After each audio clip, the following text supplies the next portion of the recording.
in Czechoslovakia, how long did you stay? A few months. I stayed in Czechoslovakia. Then we started out towards France. And France, as I said, it wasn't so easy to get the passport either. It took also a few months for the Red Cross to work on it. So we stayed about 2 months in Paris. There it got slowly, the countries got a little bit easier. Still, we didn't have no medical attention because there was no money for it. You needed it to go on. And finally, we got the passport. We continued on to Belgium. France issued you the passport? Who issued you the passport? France, yes. So during that time, you had survived this horrible ordeal, and here you are, free, supposedly. Yes. What did you feel about, how the world was treating you at this point? I didn't feel too good. As I say, if the people should have seen that we should get doctors, we should get treated from what we're suffering. And there was no such a thing. You were lucky you had enough food. Never mind anything else. Was it like it never happened in some people's mind? Or in the In world? the people's mind, yeah. Mine, it never went out. It stays on and on and on. It's never going to go away. You dream about it. You have nightmares about it. You talk about it to people. Things are on TV and you see they're talking about it. And all these things aggravate the condition you have. It's like going through hell, continuous hell, still going through it, because of the health conditions you got.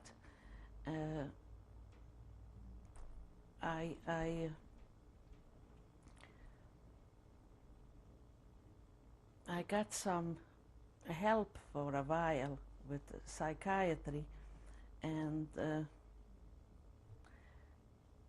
they told me they're gonna continue giving me from that month on. They decided in Germany, and it didn't work out either. I went to the doctors and get the help, but they didn't want to pay nothing. The Germans are trying to escape, no matter how. They're trying to escape for paying, to helping these people, helping me. Like I say, it's still a hell going on with lots of things. So in Belgium, you got to Belgium. That's where you had your passport. I got to Belgium. There I had already my other sister also. But in those days they didn't have much work yet either. And they didn't have homes, they didn't have an apartment. My other sister lived with an older gentleman who had a corset store. And so she took me for a while. I stayed with her. My other sister stayed with the other sister. Then later on, she got married to this man who hid her away from being taken to the concentration camp. A Christian man? A Christian man, yes. She married him, and she got a better apartment later on, and I lived with her for a while. What was that like for you? It wasn't good. She was very strict, and once I even wanted to kill myself, wanted to get the gas open and kill myself. I felt so bad, and life wasn't easy. I was still sick. I was still taking medication, and later on, I went back to my older sister. We had 3 sisters together in one room. And as I say, I couldn't have gone to work yet. I went in to learn the language in a school that from Jewish agencies. They helped people to learn the language. And then I also, at the same time, tried to learn a trade. They had the art, it was called, and they helped out to learn a trade. So I was going to school for both things. What trade? To learn to make bras and girdles. Oh. Yeah. When I finished the school, there was no jobs for it, and I didn't have a permit, working permit. For the people who came, they didn't give a working permit so easily. I went into a shop to learn, to continue the learning of the trade, and worked for very little money there. And then I became better. I finally got a job because a Jewish lady was working there in the office, and she was promising that she's going to get me a permit, working permit. I worked there for about a year, and before the year she got married and left, and I got left without a permit. And wasn't able, I got fired also because I didn't have the permit. As long as she was there, they kept me. But once she was gone, they fired me. I lost my job. I didn't have a job. I was already, by then, 20 years old, I think. Your sister supported you? No, I got still unemployment. I got unemployment, but they were bothering you in the employment office too. They were afraid I'm gonna become a bad girl because I wasn't married. I didn't have a job. So they constantly was afraid, you know, they didn't want bad people in the country. And then the employment ran out. I didn't get any more money. The men friends I knew, I didn't want to get married because I was feeling I'm not healthy enough to get married and maybe have even a family. I didn't want to put the burden on the person I'm marrying. So I always said to the people, the friends that I went out with, men friends, that I'm not ready to get married. And they were married after with other people, and I still was single. And then I didn't have the job no more. So I met this man, and he was working as a tailor. It sounded like he's making enough money to support somebody. So I thought to myself, it's time. I didn't have a job. My money was running out slowly, and I lived already on my own then, because I couldn't take the things with my sister. No matter what I did, it was never enough. Back of me, she was always talking that I'm not doing enough. So I had this little money. I left and lived on my own. And so I had to pay the rent, I had to eat, and the money was slowly running out. So I found this man, was a good man, and married him.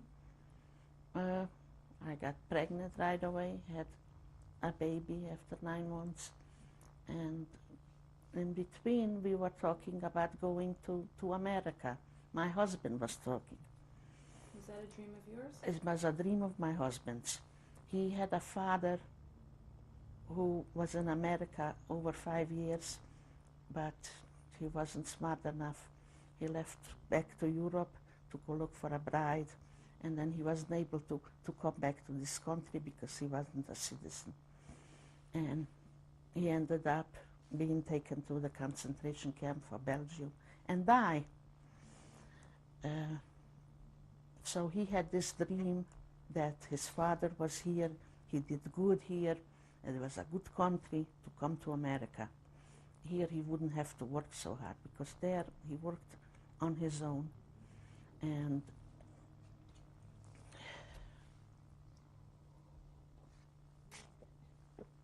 he worked a lot of hours from 5 o'clock in the morning till 10 o'clock at night.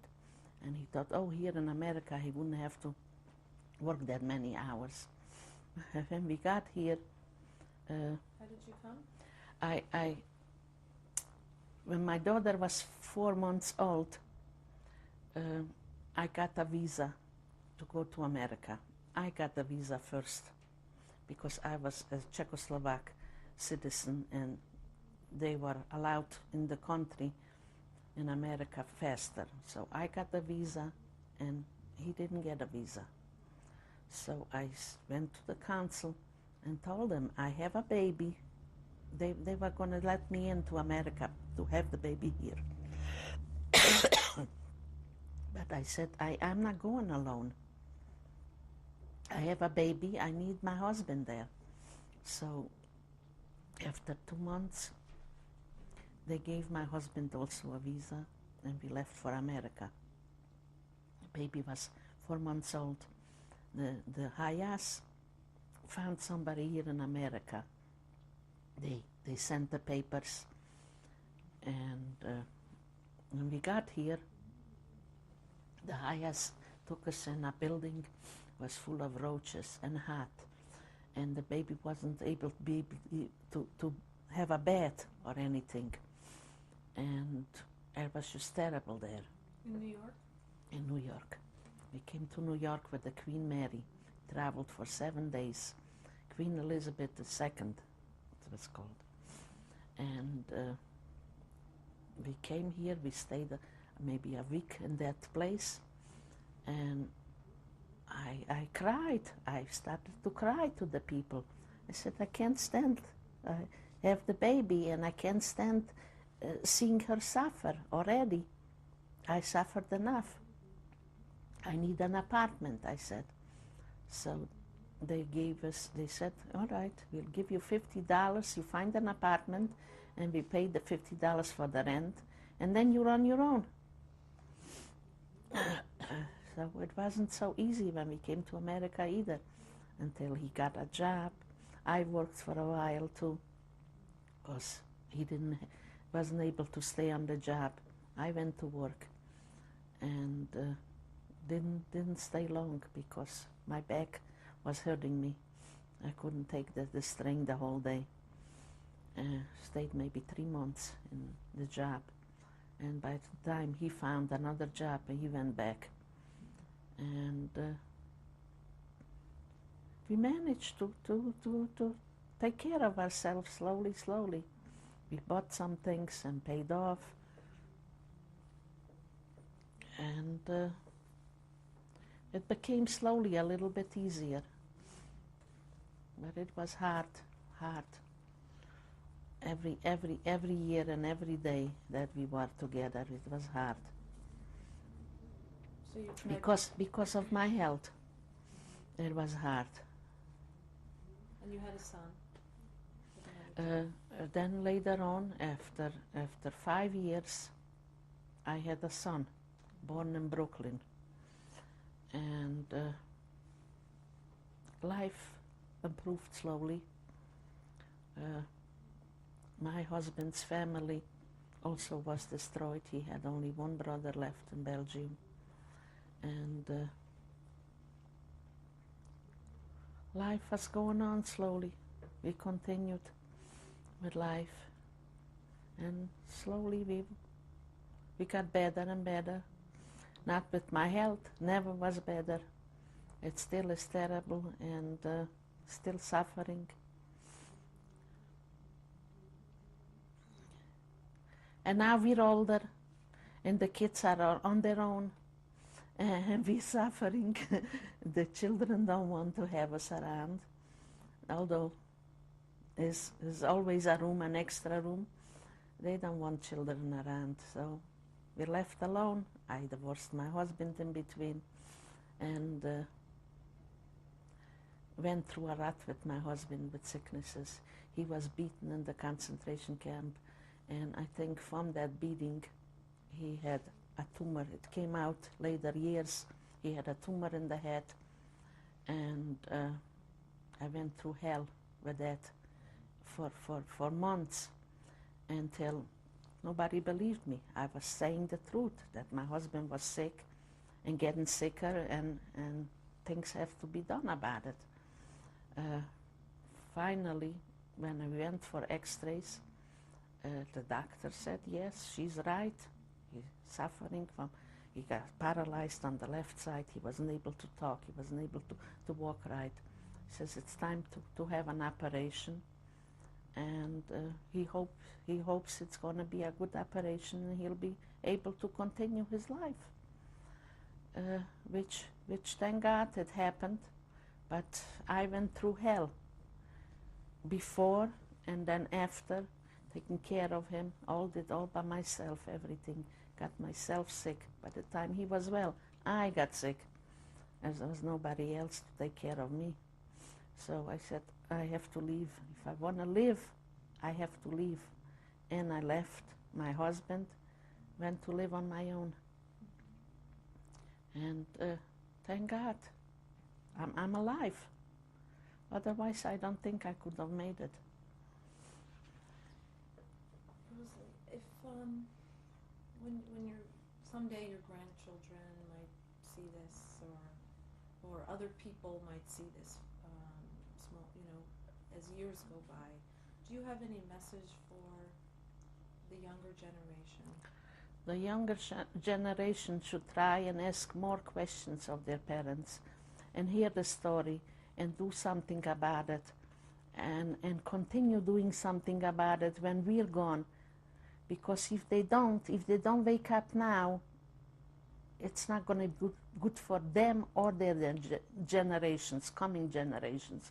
So they should pay more attention to what's going on in this world, that Nazis still around here in America and in Germany. The Nazis are growing. That if they don't watch out, if they don't remind people of what happened and how people were killed in the concentration camps and in the gas chambers, that things might happen again. That not only the survivors should look for that, but all the countries, and especially here in America. We live in America, in the free country, and the government should be a little more stricter, in my opinion. Should see that this shouldn't happen again. From your life experiences, what do you feel is, most important to you in your life? My children. Yes, my children are most important. If something would happen to them, I wouldn't want to live on. And why do you think you survived? Do you think about that? Like, why are you here? And why are you here? Because I myself fought to stay alive. If I wouldn't have had the will and I wouldn't have had the help that people gave me, I wouldn't have survived. I wouldn't have been alive now. And that's what kept me alive. That's what's keeping me alive still. I'm still fighting it. No matter how much pain I have and no matter how bad it is in my life, I'm still fighting it. I guess I want to go on. I want to be alive.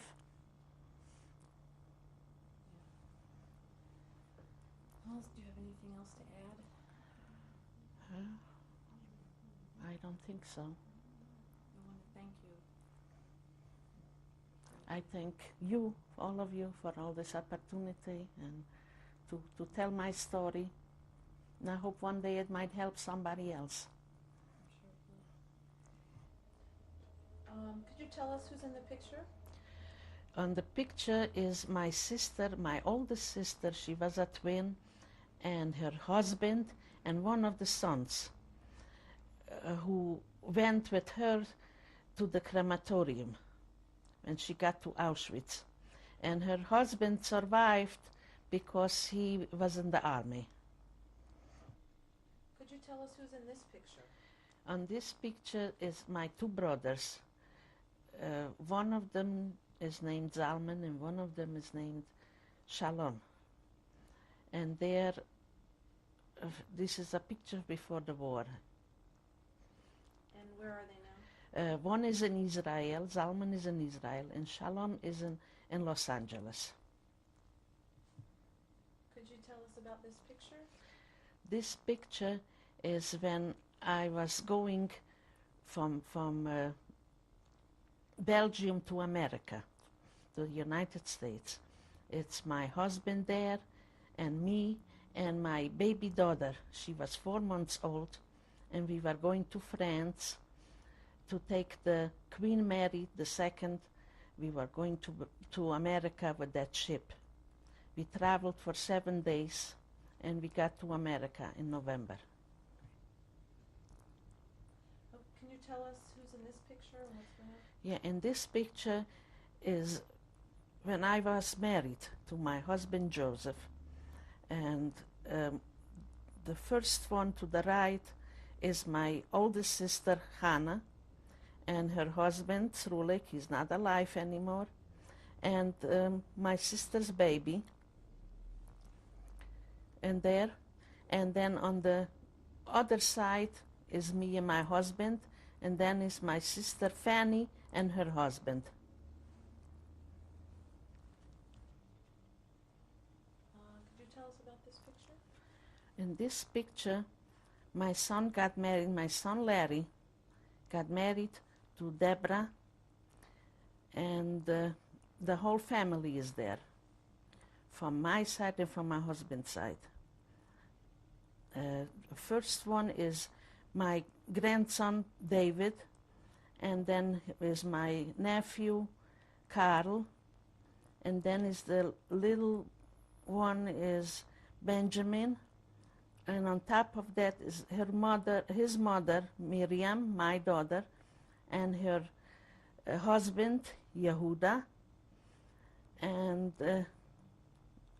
there is me and my nephew Louis and my husband on top, and another nephew of my husband's side, his name is Louis, and his father and mother, Teresa and Bela Schwartz.